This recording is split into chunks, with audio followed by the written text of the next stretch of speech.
Gracias, doctor. Hola, buenos días. Bueno, mi nombre, para los que no me conocen, estoy muy contenta porque veo muchas caras conocidas. Soy la doctora Celia Ruiz del Hospital 25 de Especialidades. Soy la encargada de la Clínica de Enfermedad Inflamatoria Intestinal, la cual tenemos relativamente poco desarrollando como tal y que la intención es esforzarnos día a día para que esté más completa y poderles dar un mejor servicio. Bueno, a mí me toca dar tema de seguridad del uso de biológicos. Obviamente que van a salir muchísimas dudas. Y nada más haciendo un pequeñito introducción, sabemos que la enfermedad inflamatoria intestinal es un proceso crónico que puede afectar el colon, en el caso de la colitis ulcerativa crónica idiopática, CUSI, ya por todos conocida, o cualquier parte del aparato gastrointestinal, enfermedad de Crohn, que en la actualidad no tiene un tratamiento curativo. Los diferentes tratamientos o manejos están enfocados a obtener la remisión clínica en el brote agudo, como ustedes ya saben, a mantener dicha remisión de la enfermedad y mejorar la calidad de la vida de los pacientes, que este sería el punto más importante y más integral para nosotros. En los últimos años, como ustedes saben, han aparecido muchos fármacos y sobre todo son los anticuerpos monoclonales, que son los que me toca hablar a mí, que son anticuerpos contra el factor de necrosis tumoral alfa, y los cuales, así muy brevemente, van a bloquear la acción de dicha citocina proinflamatoria. Entonces tenemos que su función principal pues, es disminuir la inflamación a nivel intestinal. De hecho, si se fijan, la práctica se llama seguridad de biológicos. Todos, o bueno, es muy conocido este tema. ¿Por qué se llaman biológicos? Son modificadores de la respuesta biológica y estos agentes van a atacar los componentes específicos de la respuesta del sistema inmunológico que van a contribuir a la enfermedad, mientras que van a preservar las funciones inmunológicas necesarias dejándolas intactas. Entonces, estos biológicos o conocidos, los médicos los manejamos como anti-TNF, van a contar con potentes efectos antiinflamatorios, como ya habíamos mencionado. Y aquí hay muchos biológicos ahorita en el mercado, pero para enfermedad inflamatoria intestinal, los que nosotros manejamos más son estos tres. Puse los nombres genéricos y los nombres comerciales, porque bueno, hay muchos que lo saben y que los conocen por los nombres comerciales. Tenemos el infliximab, el Remicade, el adalimumab, el Humira y el certolizumab Cimzia. Declaración o oración de la ECO. La ECO es la Asociación Europea para el Estudio del Crohn y del CUSI. Entonces nosotros los médicos pues, nos basamos mucho en estos consensos para tomar decisiones en cuanto al tratamiento. Entonces, esta asociación, este consenso refiere que todas las terapias anti-TNF tienen similar eficacia y así como perfiles de seguridad o efectos secundarios, que no hay mucha diferencia entre uno u otro. Por ejemplo, ahí abajo están las referencias que son el consenso de CUSI y de Crohn. Levante la mano de los que están aquí presentes, ¿quién conoce el paracetamol? Todos, ¿verdad? Alguna vez en nuestra vida nos hemos tomado por ahí una pastillita. ¿Y sabían ustedes que el paracetamol tenía todos esos efectos secundarios? No, ¿verdad? Si se fijan en la lista, esos son poquitos.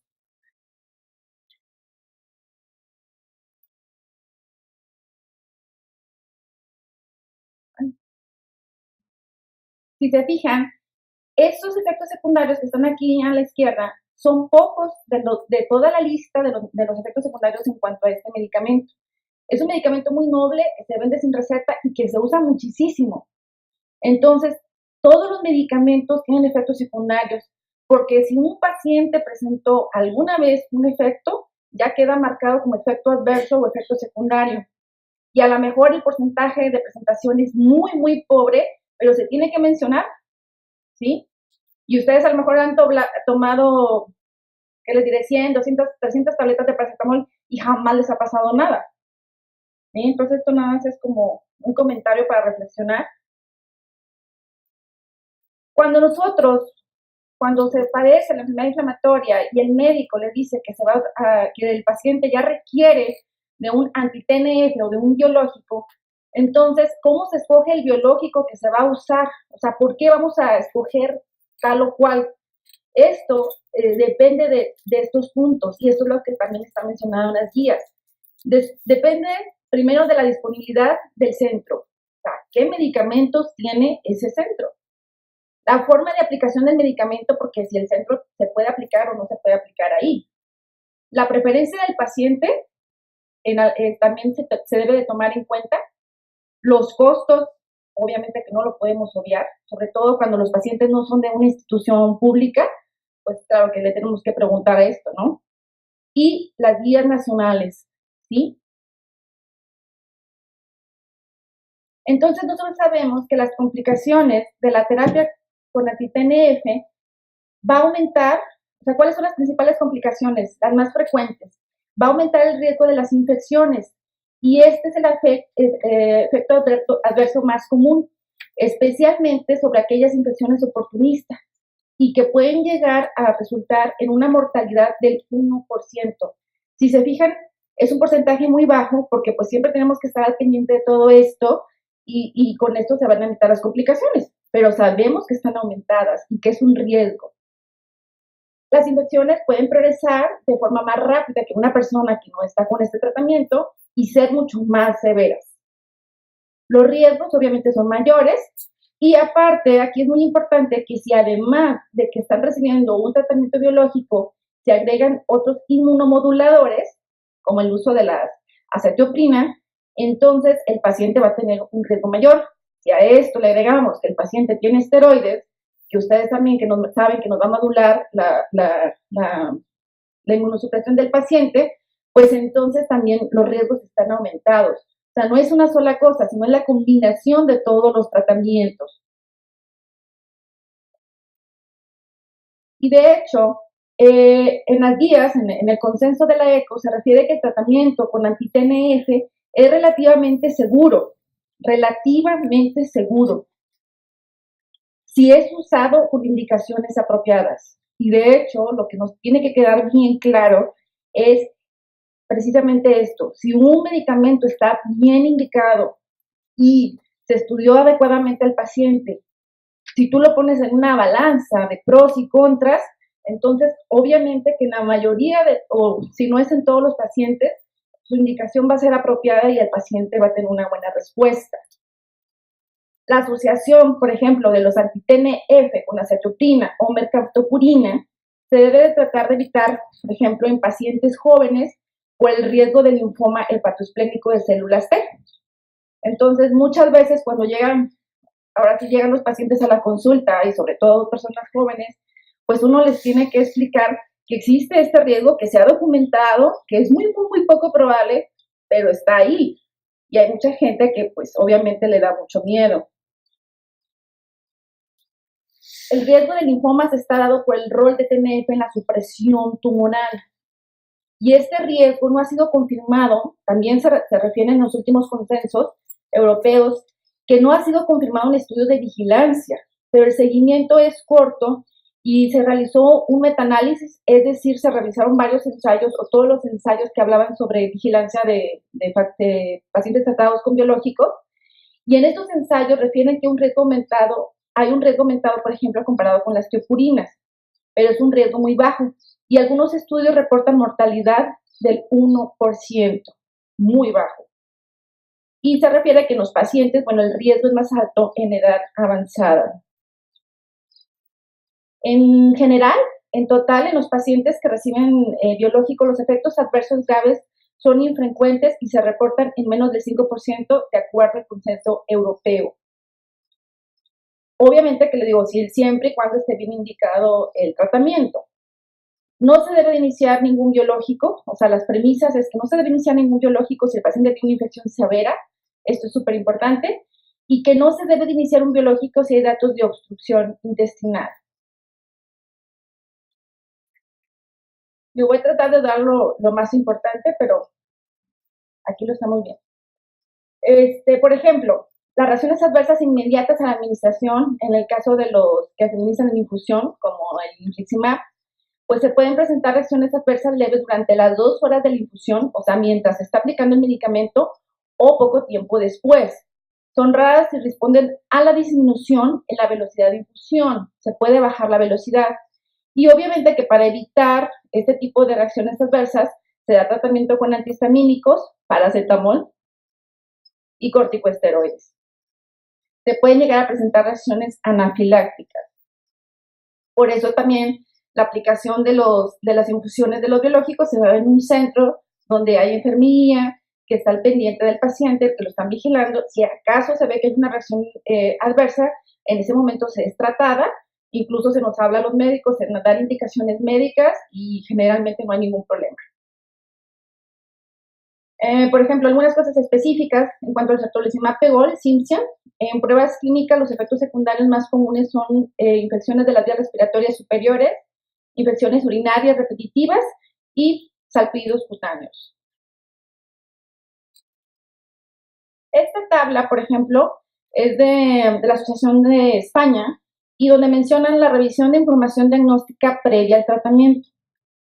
Entonces, aquí lo que les decía, lo más importante es esto, o sea, hacer el estudio adecuado. Por ejemplo, un interrogatorio, ahorita lo voy a hacer un poquito más claro, pero un interrogatorio sobre la tuberculosis, que si de todos los pacientes que están aquí, algunos, o sea, tienen biológicos, pues ya les ha de haber tocado pasar por todo esto. Entonces, descartar la tuberculosis, y por ejemplo, aquí está la frecuencia al ingreso. Hacer radiografías de abdomen al ingreso. Si el paciente está internado y tiene una actividad grave, pues se tiene que hacer diaria si hay dilatación de colon. Radiografía de tórax póstero anterior y lateral al ingreso, sobre todo para lo de la tuberculosis. Rectosigmoidoscopía para valoración de la actividad y toma de muestras. Y para control de la evolución, tomografía en casos de dudas de complicación, esencialmente perforación, fiebre, dolor intenso. Todo esto yo sé que les suena muy conocido. Laboratorio completo con PCR al ingreso y cada 48 horas, o sea, esto ya está estipulado.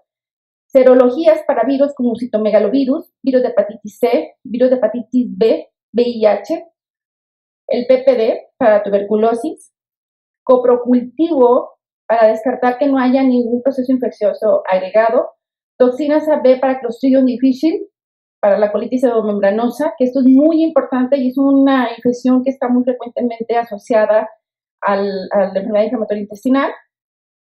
Descartar colitis por citomegalovirus cuando se tiene sospecha, en caso de que tengamos una toxinas negativas, podemos hacer una rectosigmoidoscopía con biopsia y con una inmunohistoquímica para citomegalovirus.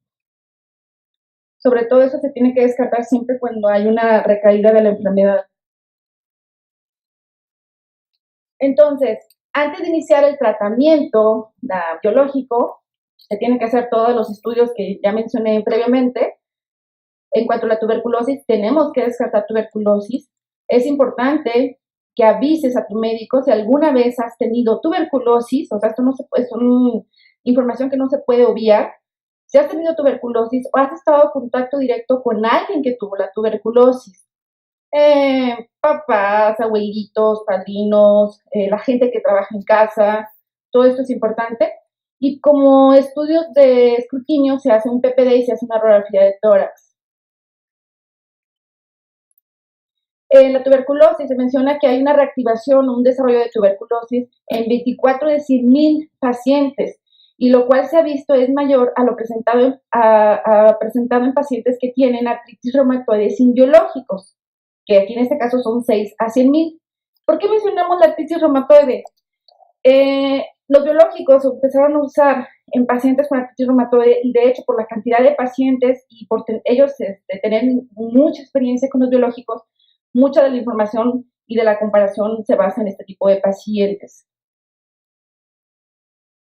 Virus de hepatitis B, como se fijaron en la tabla, venía a descartar o a realizar estudios para virus de hepatitis B, porque se tiene que descartar infección y monitorización de manera cercana para ver signos y síntomas de una activación por hepatitis B. Y en caso de si una persona está con tratamiento con biológico y contrae hepatitis B activa, se tiene que suspender el tratamiento. Insuficiencia cardíaca. Este también, no sé, es algo que frecuente pregunta también con la que llegan los pacientes. Y antes de iniciar el tratamiento, se recomienda valoración por su cardiólogo. En caso de insuficiencia cardíaca moderada o severa, no están indicados o están contraindicados los biológicos, pero esto depende mucho de la valoración del cardiólogo. Si es una insuficiencia cardíaca leve, se puede dar el tratamiento. Y durante el tratamiento, en caso de presentar síntomas de insuficiencia cardíaca, que bueno, esos son un poquito inespecíficos, pero hay que buscar. Dificultad para respirar, hinchazón de los pies, se debe de consultar y vigilar. Interferencia con algunos exámenes de laboratorio. Se debe informar al médico si usted está recibiendo algún tratamiento, además de tratamiento para enfermedad inflamatoria, con algún anticoagulante o si se ha realizado alguna prueba de coagulación, sobre todo si hay alteraciones. Por ejemplo, en algunos pacientes que están con CIMSIA, o sea, certolizumab, se ha detectado interferencia con algunas pruebas de coagulación de la sangre. Si tú ya estás en un tratamiento con biológico, pues tenemos que estar al pendiente y con el foquito encendido para descartar que no haya ninguna complicación. Si la hay, se puede tratar a tiempo y se puede resolver sin mayor problema. Entonces, si tú estás en tratamiento, tienes que avisar si presentas tos, fiebre, malestar general, dolores osteomusculares, dolor de cabeza, que son síntomas generales, u otros síntomas poco habituales a los que ustedes ya saben, ¿verdad? Erupciones, lesiones en piel.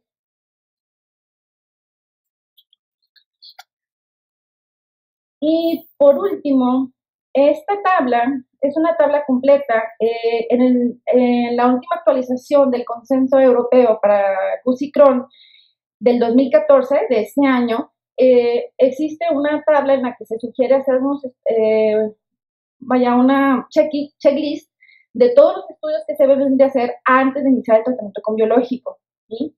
Entonces, aquí les muestro, son tres diapos porque es mucha la información sobre lo que está recomendado a las guías de la ECO del 2014.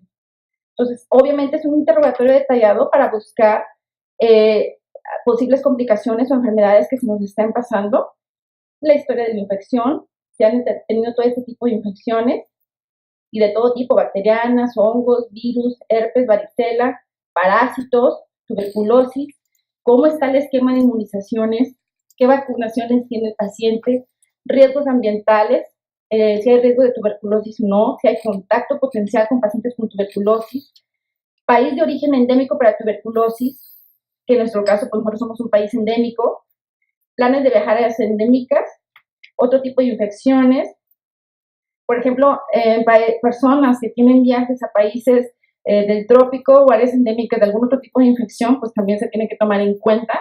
Se debe preguntar a su médico si se va a viajar a algún país de riesgo.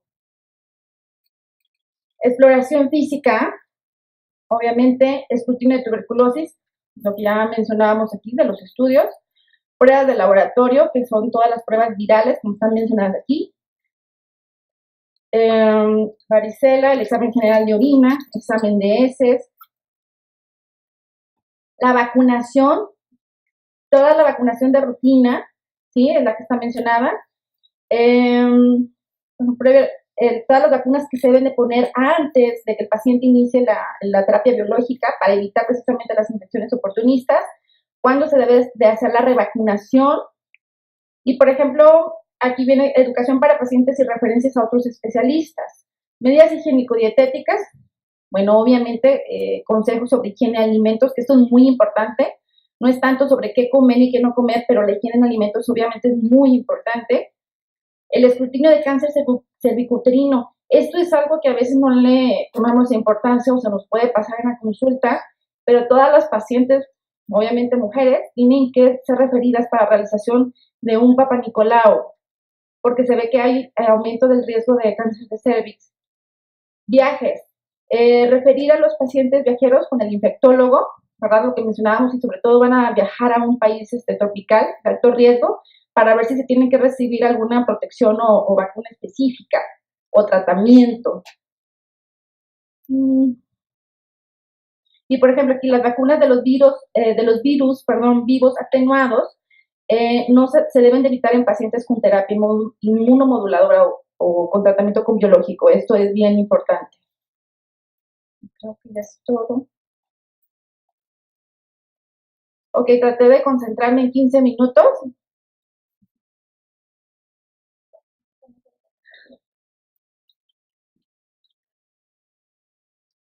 Muchas gracias, Cesalia. Evidentemente han surgido, porque aquí en la audiencia yo reconozco varios rostros de pacientes que están tomando biológicos o recibiéndolos. Y Cesalia tiene otros tantos y el doctor Manuel otros tantos. Cosas que tenemos que aclarar en la mesa de preguntas. Y aclararlas me refiero a precisarlas. Por ejemplo, el biológico per se aumenta el riesgo de cáncer cervicuterino si tienes virus de papiloma.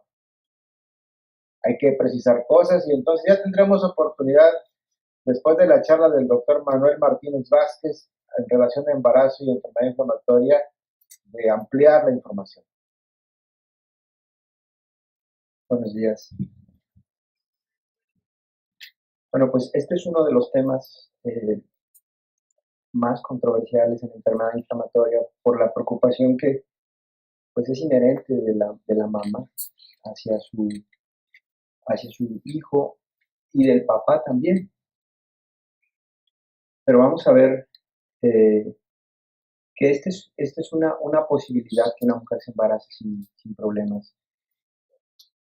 Primero tendríamos que ver la incidencia en población y en este caso nos vemos un tanto limitados porque en México no tenemos tan buenos datos.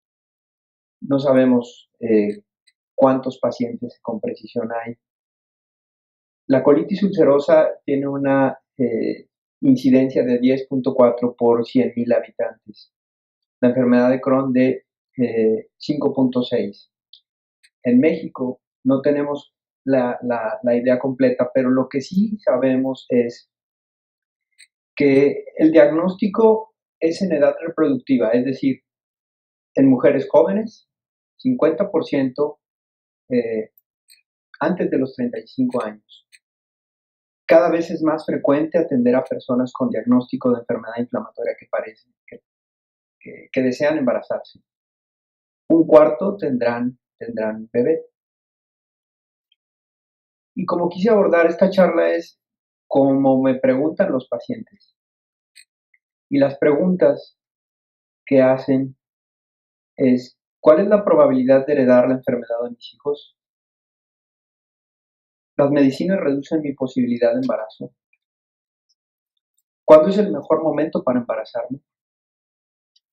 ¿Existen medicamentos seguros para la madre y el feto?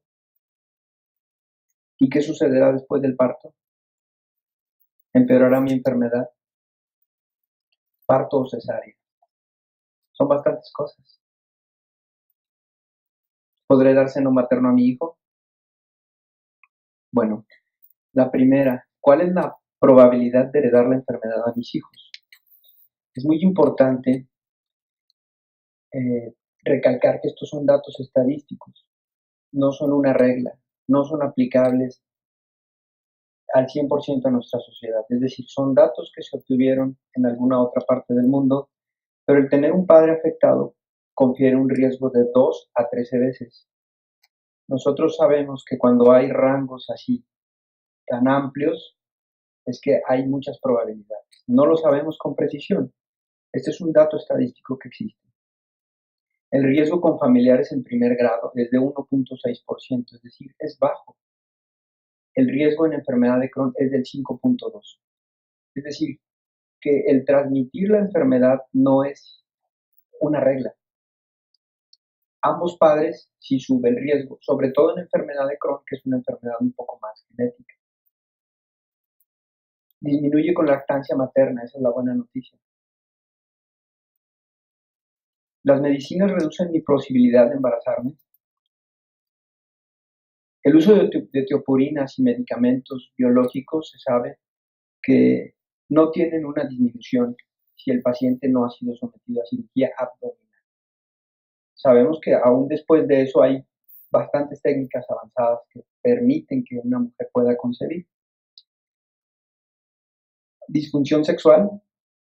Generalmente la disfunción sexual ocurre más por trastornos depresivos, es decir, que es una persona que tiene sus funciones orgánicas preservadas, pero por la depresión que le puede generar su enfermedad, tiene algún grado de disfunción sexual.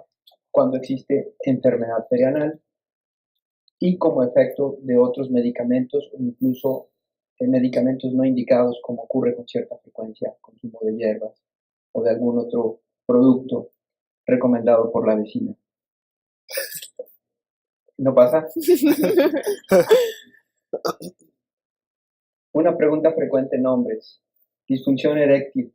Bueno, sí hay medicamentos, frecuentemente ametrotexate, el uso de otros medicamentos como antidepresivos o ansiolíticos, pacientes que han sometido a cirugía extensa, anastomosis con una bolsita, es el pouch anal, pero siempre hay una solución.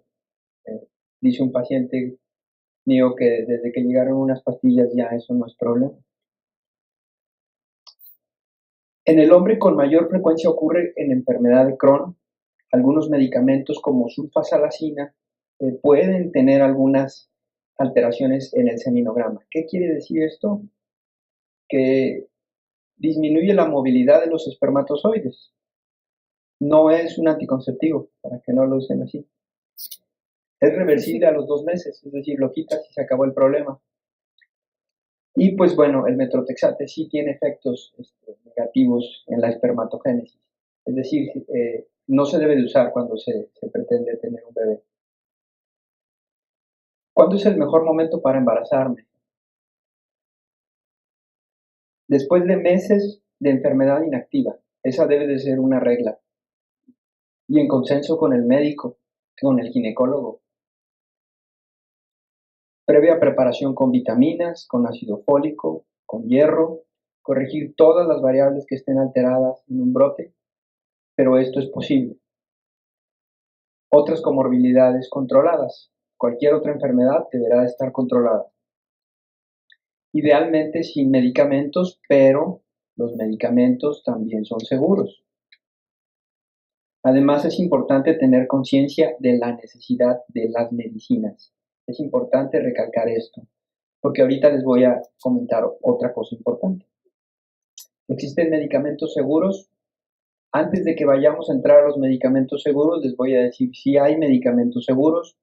Hay poblaciones con miles, cientos de miles de pacientes en donde las mujeres se embarazan y usan estos medicamentos adecuadamente y les va muy bien. Medicamentos en embarazo y lactancia. Esta es una clasificación que ustedes se pueden encontrar cuando buscan en internet. Y es como los médicos graduamos el riesgo o no de una medicina. Por ejemplo, la categoría A, quisiéramos que todos los medicamentos fueran categoría A, pero no lo son. Y quisiéramos que ningún medicamento fuera categoría X. Pero bueno, tenemos medicamentos para tratar la enfermedad que son clase B, clase C, que se pueden usar sin problemas. Uno de estos son los 5-ASA, esos medicamentos como mesalazina, marcas comerciales, Talofalc, Pentasa, esos son estos medicamentos y son medicamentos seguros para uso en el embarazo. Se recomienda que se combinen con suplementación con ácido fólico. Corticosteroides. Generalmente tratamos de que no se embarace una paciente cuando está tomando corticosteroides. Pero si se llega a embarazar, bueno, es un medicamento que cuando se tiene que usar, es mejor que no usarlo. Hay otras cosas ahí que conforme aumenta la edad de la mujer pueden existir como hipertensión, diabetes, preeclampsia o eclampsia, no sé si hayan escuchado ese término. Preferimos no usarlo durante el primer trimestre por el riesgo de paladar hendido. Y existen estudios en pacientes específicamente con enfermedad inflamatoria intestinal y bien utilizado no hay eventos adversos. Otros medicamentos que es raro que usemos, los usamos más bien en enfermedad de Crohn o enfermedad perianal, es el metronidazol. En humanos no está asociado con un incremento en el riesgo de defectos al nacer y además se usa por periodos cortos. Las quinolonas, uno de esos medicamentos, ciprofloxacino, este afecta el cartílago de crecimiento en animales y en humanos. De preferencia no se usa en el embarazo. No se han descrito efectos adversos en los pocos estudios los que se ha administrado en embarazadas, porque vamos, hay pacientes en los que resulta ser necesario. En la lactancia es una medicina segura.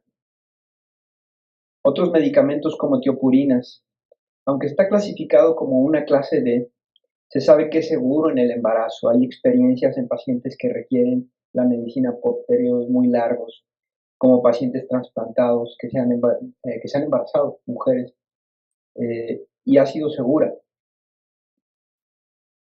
Es una medicina que antes, por eso se los marco aquí, antes se recomendaba suspender en la lactancia.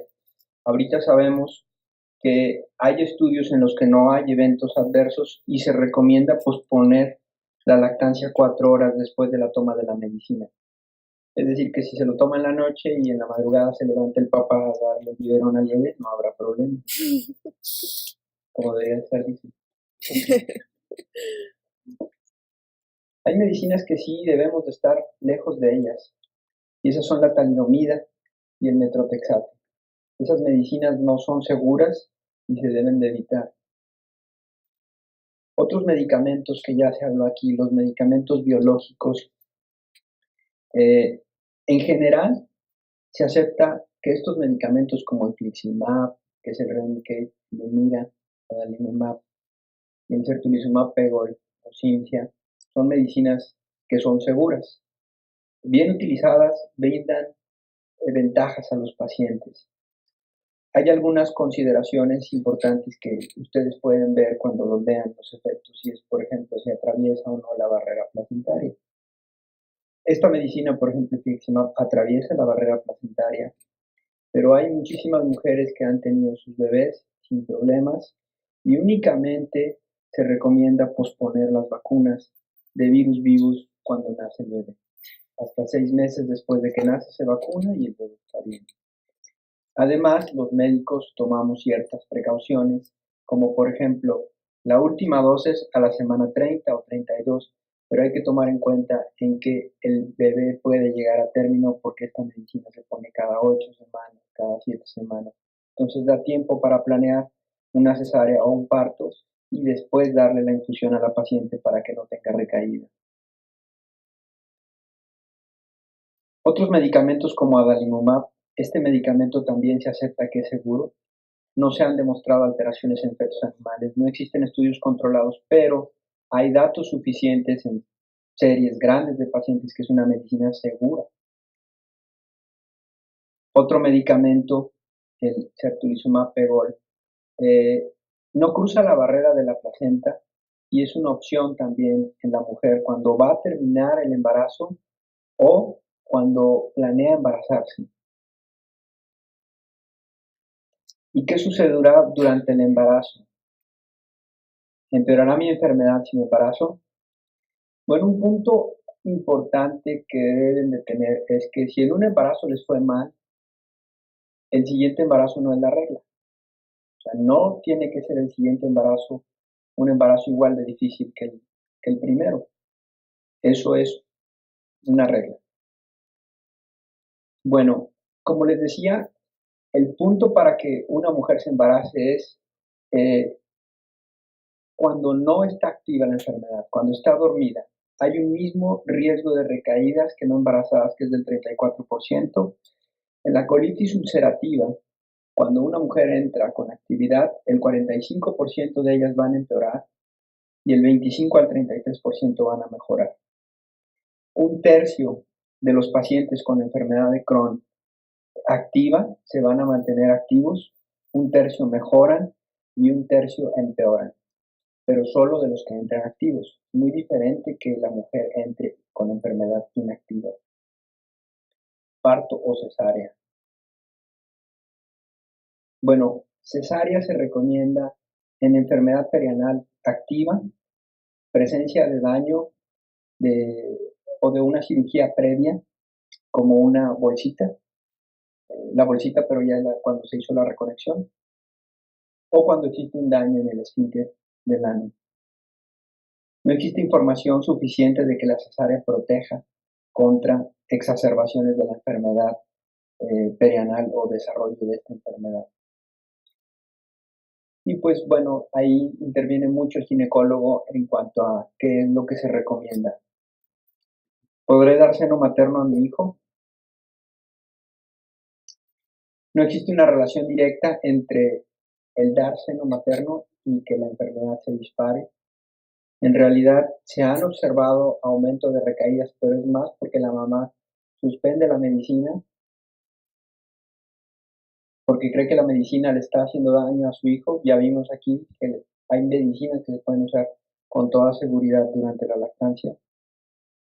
Y pues las conclusiones son que si una mujer con enfermedad inflamatoria intestinal desea embarazarse, lo puede hacer con seguridad, planeándolo al menos 3 meses sin actividad de la enfermedad, que debe de estar controlando sus medicamentos y los debe de continuar durante el embarazo, que debe de tener vigilancia estrecha en el embarazo y que tiene una tasa similar de anormalidades a la población general.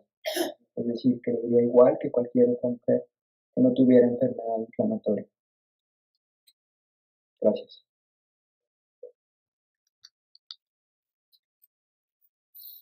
De acuerdo al programa, tenemos oportunidad de al menos 15 a 20 minutos de preguntas.